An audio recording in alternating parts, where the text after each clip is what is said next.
leis de Newton, todos os objetos sujeitos a um campo gravitacional descrevem secções cônicas. A forma precisa de uma órbita depende da interação entre energia e excentricidade. Veremos agora porque as trajetórias do espaço são secções cônicas.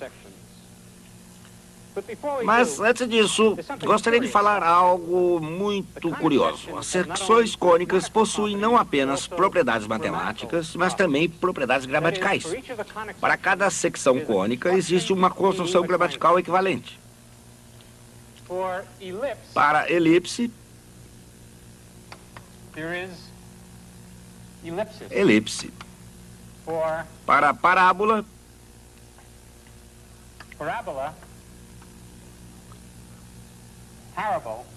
parábola. Para hipérbole, hipérbole. Elipse significa omitir algo de uma sentença que mesmo assim pode ser compreendida. A física é mais divertida do que a química. Isso é uma elipse porque, na verdade, você deveria dizer a física é mais divertida do que a química é divertida. Uma parábola é uma história destinada a ensinar alguma coisa, como a história da maçã de Newton. Hipérbole é um exagero extravagante, como, por exemplo, esse é o melhor curso de física do mundo. Essas palavras estão relacionadas às secções cônicas. Ninguém parece saber exatamente por quê. Trata-se de um grande mistério. Agora gostaria de penetrar num mistério ainda mais profundo.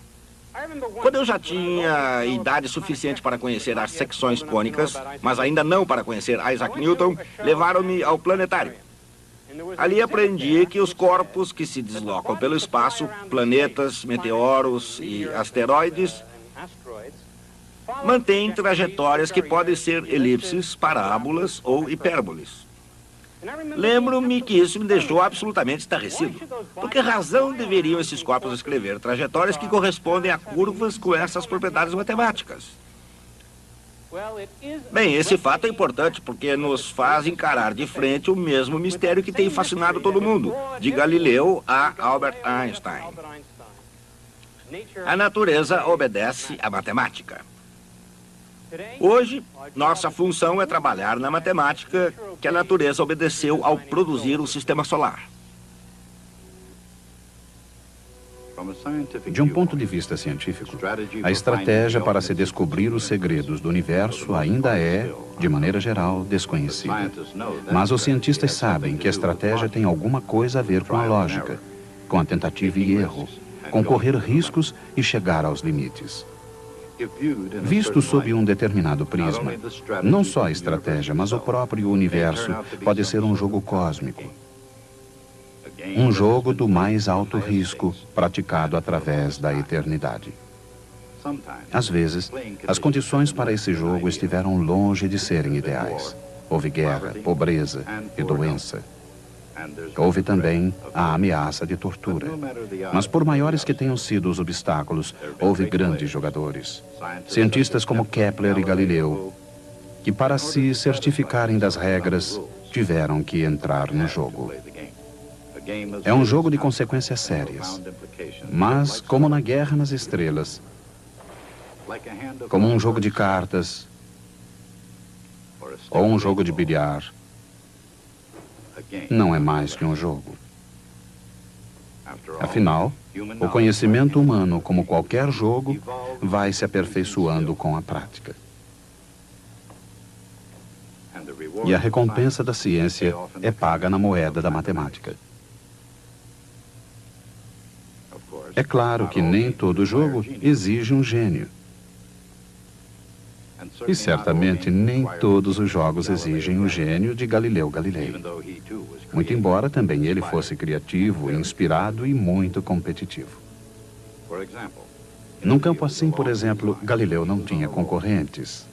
Talvez porque, pelo menos nesse nível, fosse o único jogador da cidade. Galileu girava a bola durante horas a fio. Mas não se deve pensar que era só brincadeira e nada de trabalho. De fato, com esse jogo, ele foi capaz de reduzir a aceleração do movimento de queda livre. Competindo apenas com a natureza, Galileu fez algumas descobertas notáveis.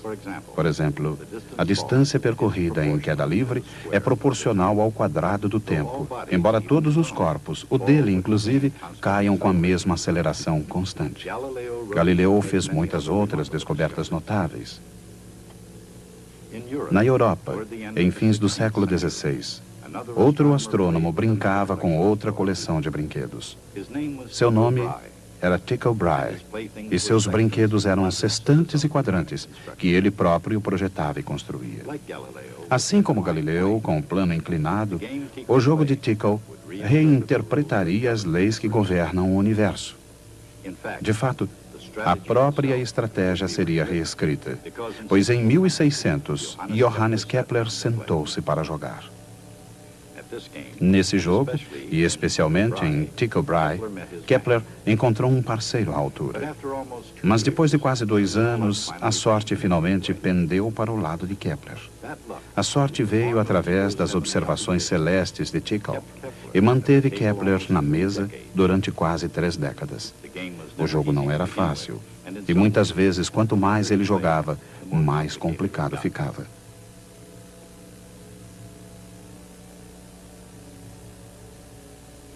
Mas Johannes Kepler acabou vencendo a partida final de matemática cósmica.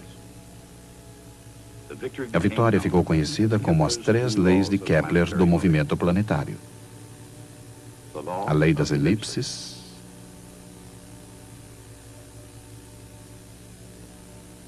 a lei das áreas iguais,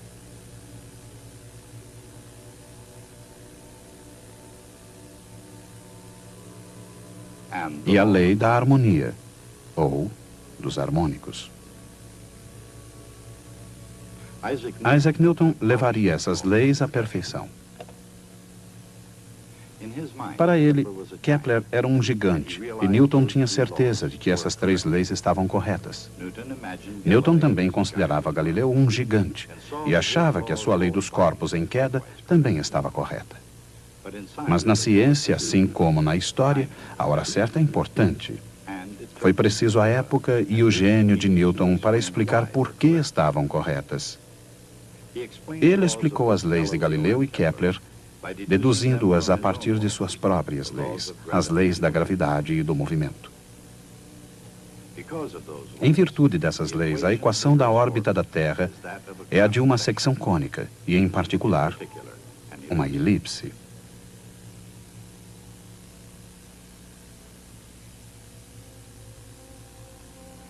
Este é um dos princípios matemáticos básicos do universo. Os planetas se movem em elipses determinadas pelo momento angular, pela massa do planeta, pela massa do Sol e pela excentricidade da órbita.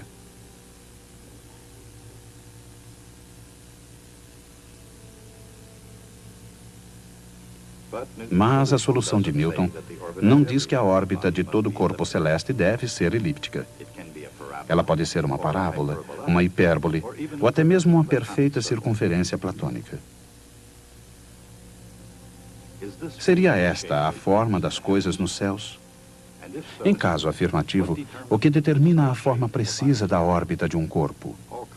Todas as secções cônicas aparecem no céu. O segredo da forma precisa é encontrado na energia do corpo. Imaginemos o que acontece a essa energia quando um planeta se movimenta em sua órbita. Quando o planeta se aproxima do Sol, sua energia potencial U é pequena. Mas o planeta acelera, e assim a energia cinética K torna-se grande.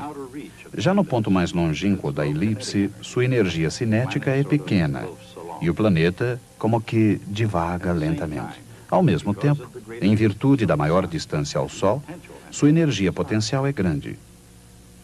A energia potencial e a energia cinética do planeta mantêm um constante intercâmbio. Assim como a energia potencial e cinética de um pêndulo em movimento. Enquanto uma aumenta, a outra diminui. No entanto, como o planeta se movimenta num vácuo, sem sofrer atrito, a energia total não se altera. Essa energia total é o segredo da forma da órbita.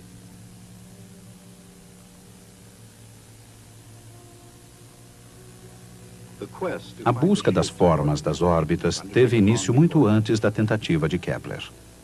Ptolomeu observou as estrelas com um pequeno quadrante. Durante séculos, a melhoria das observações astronômicas esteve ligada ao aperfeiçoamento desses quadrantes. Com o auxílio de Urânia, a deusa da astronomia, Ptolomeu via até onde os limites de sua visão e imaginação permitiam. Mais tarde, Tycho Brahe daria ao seu observatório o nome de Uraniaburg, em homenagem à mesma deusa. Foi nesse observatório que Tycho construiu aparelhos incomparáveis para observação de estrelas. E isso antes da invenção do telescópio. Essa brilhante capacidade de Tycho de enxergar longe só era superada por sua vaidade. Considerando-se um rei cientista, num gesto devastador, Tycho apontou seu reino que consistia em nada menos que todo o céu. Com instrumentos quase tão poderosos quanto a sua autoestima, Tycho estava muito acima de todos os outros astrônomos. Suas observações com precisão de 2 minutos de arco, equivalentes a cerca de 1/15 do diâmetro da Lua, eram 5 vezes mais precisas que qualquer outra medição astronômica na história. Só depois de 1609, quando Galileu utilizou seu telescópio, a visão astronômica seria aperfeiçoada. Hoje ela melhorou consideravelmente. Através dos radiotelescópios, essa precisão foi aumentada para 1/1000º de 1 segundo de arco. Do ponto de vista humano, isso corresponde a se ver a espessura de um fio de cabelo à distância de 10 quilômetros. Reunindo potência e precisão, os telescópios modernos podem ver inumeráveis objetos que antigamente só apareciam nos sonhos dos astrônomos. Plutão, por exemplo, embora invisível a olho nu, aparece com clareza nessas fotografias. Tentando explicar irregularidades nas órbitas de Urano e Netuno, um astrônomo chamado Percival Lowell previu a existência de Plutão mesmo antes que ele pudesse ser observado. Mais tarde, Clyde Tombaugh examinou centenas de fotografias em busca de um minúsculo corpo se movendo entre as estrelas fixas. Quando o encontrou, tinha encontrado Plutão. E quando encontrou Plutão, encontrou uma elipse bem excêntrica. Plutão cruza, na verdade, a órbita de Netuno. O cometa Halley, descoberto por Edmund Halley, amigo de Newton, tem uma órbita elíptica ainda mais excêntrica.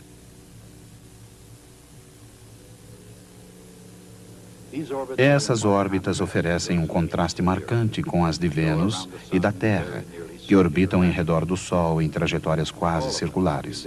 Mas todas elas, elípticas ou quase redondas, são trajetórias de energia constante. Isso constitui nada menos que um milagre matemático.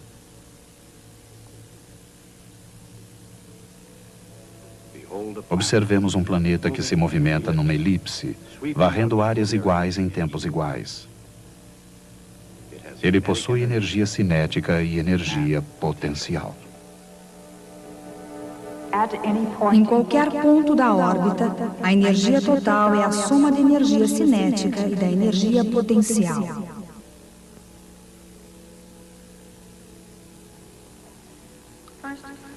Calculemos primeiro a energia potencial.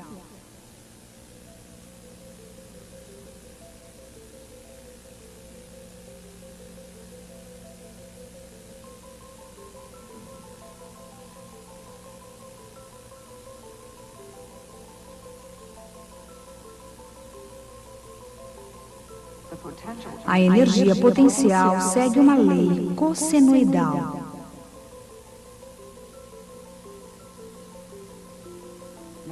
Em seguida, calculemos a energia cinética.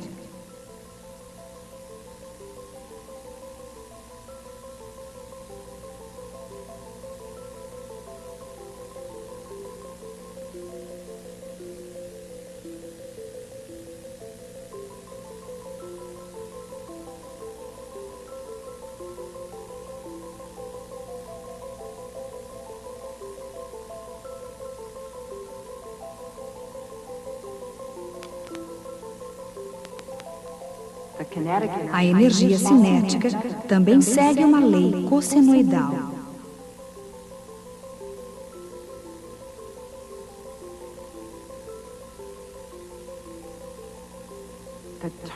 A energia total, cinética mais potencial, é constante. Isso acontece porque os termos cossenoidais se anulam na adição.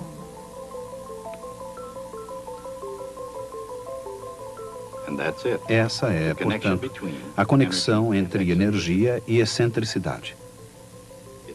Tanto no caso de uma hipérbole, quanto de uma parábola ou de uma elipse.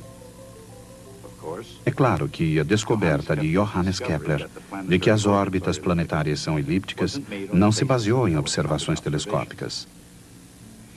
Kepler fez suas descobertas ainda antes da existência do mais simples telescópio, baseando-se exclusivamente em observações a olho nu. Observações feitas através dos olhos de Tycho Brahe. Até o dia em que encontrou-se com Kepler, Tycho tinha registrado 777 estrelas. Considerando-se todas as estrelas do céu, isso talvez não pareça muito. Mas como Johannes Kepler sabia, esse era o total das estrelas mais brilhantes que podiam ser observadas a olho nu. Quando Kepler pediu para examinar as anotações, Tycho pediu que desse um passeio.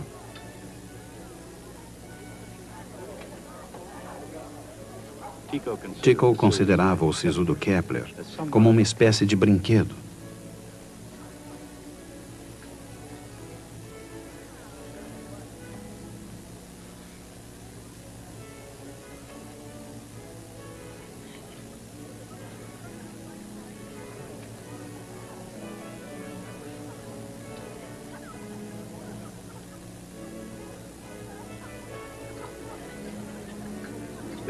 O jogo, elaborado com a mesma precisão dos seus instrumentos, era uma versão de Tycho do popular Siga o Chefe, do qual Kepler era incapaz de participar sem as observações.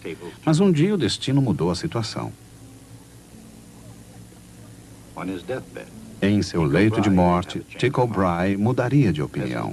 Implorou a Kepler que tomasse os seus dados, os utilizasse da melhor maneira e concluísse o jogo mais sério de suas vidas. Quase 30 anos depois, Kepler finalmente conseguiu publicar os dados de Tycho, mas não sem antes utilizá-los para descobrir a forma da órbita de Marte. As formas das órbitas dependem de sua energia. Para um dado momento angular L, a energia E determina a excentricidade, e a excentricidade determina a órbita. A elipse. Quando a energia total é negativa e a excentricidade é inferior a 1, a órbita é uma elipse. A energia cinética positiva é muito pequena para superar a energia potencial negativa. Assim, preso a uma órbita fechada, o corpo não pode jamais escapar do sistema solar. A parábola. Quando a energia total é zero e a excentricidade é exatamente 1, a órbita é uma parábola. Se um corpo iniciasse seu movimento com energia cinética zero e caísse do infinito, ele contornaria o Sol e retornaria ao infinito. É pouco provável que a energia cinética positiva e a energia potencial negativa se contrabalancem dessa maneira, mas é possível.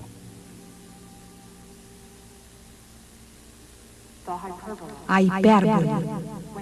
Quando a energia total E é positiva e a excentricidade é maior do que 1, a órbita é uma hipérbole. Se um objeto fosse disparado em direção ao Sol, de uma grande distância, sua energia cinética positiva superaria sua energia potencial negativa. Alguns cometas têm órbitas hiperbólicas. A circunferência. Se a energia tem um valor especial, a excentricidade é zero. A órbita é uma circunferência.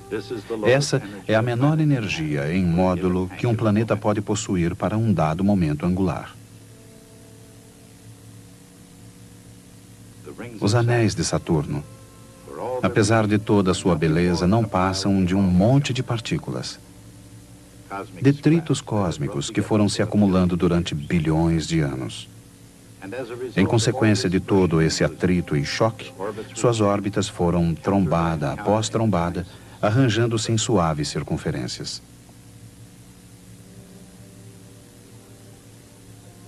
Sabe-se que isso é verdade em virtude da relação entre energia e excentricidade, mesmo que o cálculo de 1 milhão de órbitas em interação esteja além da capacidade matemática dos mais potentes computadores da Terra.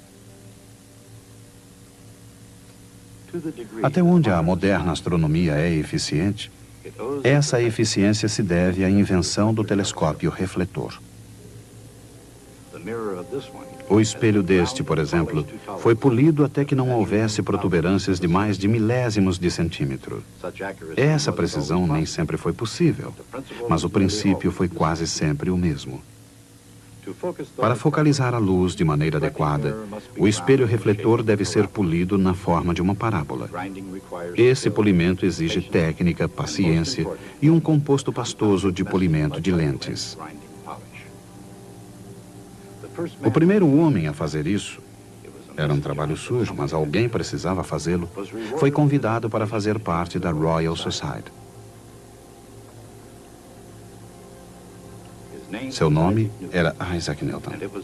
Foi o telescópio refletor e não suas outras descobertas que primeiro fez sua fama. Uma fama que, como o espelho parabólico, permanece e amplia cada vez mais. O telescópio gigante de hoje, uma verdadeira maravilha, é uma ampliação do protótipo de Newton. A exploração do espaço pelo homem, o maior jogo do sistema solar, não começou com Isaac Newton. Havia, afinal, aqueles em cujos ombros ele se firmou para trabalhar.